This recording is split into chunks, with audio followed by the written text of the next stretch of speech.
হরে কৃষ্ণ ভক্তবৃন্দ, আশা করি আপনারা সবাই ভালো আছেন এবং হরে কৃষ্ণ মহামন্ত্র জপ করছেন।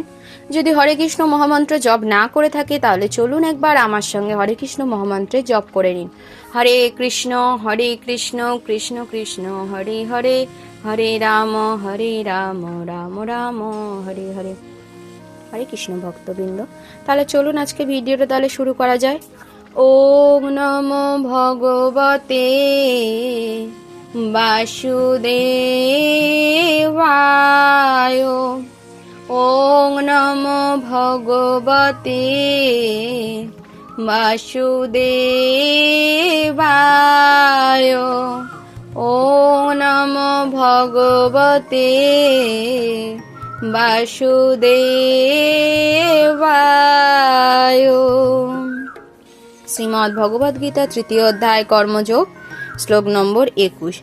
यद् यद् आचरति श्रेष्ठः तत् एव इतरजनः सः यत् प्रमाणं कुरुते लोकः तत् अनुवर्तते। যদ যদ শব্দের অর্থ কি?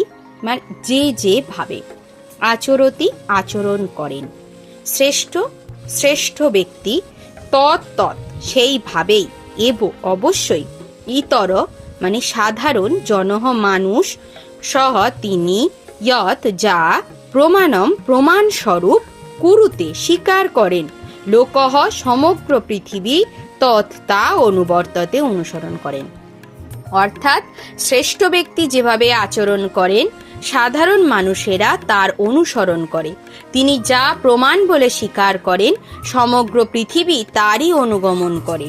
সাধারণ মানুষদের সব সময়ই একজন নেতার প্রয়োজন হয়, যিনি স্বয়ং আচরণ করে তাদের শিক্ষা দিতে পারেন। যদি নেতা নিজেই ধূমপান করেন, তিনি জনসাধারণকে ধূমপান থেকে বিরত হওয়ার শিক্ষা দিতে পারেন না। শ্রী চৈতন্য মহাপ্রভু বলেছেন যে শিক্ষা প্রদান করার পূর্বেই শিক্ষকের সঠিকভাবে আচরণ করা উচিত। কেউ আপনাকে বলছে যে এই তুমি নেশা কেন করছো, কিন্তু দেখা যাচ্ছে সেই আগেই নেশাটা করে বসে আছে বা সে সবসময় নেশা করে, তাহলে সে নিজে নেশা করে নিশ্চয়ই আপনাকে বলতে পারে না যে তুমি কেন নেশা করছো। তাই বলছে আগে নিজের কর্মটা ঠিক করো, তারপরে অন্যকে সেই কর্মের উপদেশ দান করবে। এভাবে যিনি শিক্ষা দেন তাকে বলা হয় আচার্য বা আদর্শ শিক্ষক। তাই জনসাধারণকে শিক্ষা দেওয়ার জন্য শিক্ষককে অবশ্যই শাস্ত্রের আদর্শ অনুসরণ করে চলতে হয়। শিক্ষক শাস্ত্র নির্ধারিত নীতির পরিপন্থী কোনো নিয়ম তৈরি করতে পারেন না। মনুসংহিতা ও এই ধরনের অন্যান্য শাস্ত্রসমূহ মানব সমাজের জন্য অনুসরণ করার প্রামাণিক গ্রন্থ হিসেবে বিবেচিত হয়ে থাকে। মনুসংহিতা, যাজ্ঞবল্ক্য সংহিতা, এসব যে বইগুলো রয়েছে এর মধ্যে মানুষের কি কি করণীয়, কি কি করণীয় নয়, কিভাবে আমাদের আইন প্রণয়ন করতে হবে, কিভাবে কোন কর্তব্য করা আমাদের উচিত তা সুষ্ঠুভাবে সুন্দরভাবে উল্লেখ করে দেওয়া রয়েছে।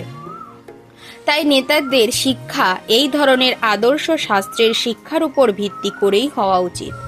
যিনি নিজের উন্নতি কামনা করেন, মহান আচার্যদের দ্বারা আচরণীয় আদর্শ নীতি তার অনুসরণ করা উচিত। শ্রীমদ্ ভগবতেও বলা হয়েছে মহাজনদের পদাঙ্ক অনুসরণ করে জীবনযাপন করা উচিত, আর সেটি পারমার্থিক জীবনে উন্নতি লাভ করার প্রকৃষ্ট পন্থা। রাজা বা রাষ্ট্রপ্রধান, পিতা ও শিক্ষককে সাধারণ জনগণের স্বাভাবিক পথপ্রদর্শক হিসাবে বিবেচনা করা হয়ে থাকে। তাদের অধস্তনদের প্রতি এই সমস্ত স্বাভাবিক নেতৃবৃন্দের এক মহান দায়িত্ব রয়েছে। তাই নীতিগত ও আধ্যাত্মিক শিক্ষা সম্বলিত আদর্শ শাস্ত্রে তাদের জ্ঞান সম্পন্ন হওয়া উচিত। ওম সর্বে ভবন্তু সুখিনা, সর্বে সন্তু নিরাময়া, সর্বে ভদ্রাণি পশ্যন্তু, কশ্চিৎ দুঃখম ন আপ্নুয়াত। ওম শান্তি, ওম শান্তি, ওম শান্তি।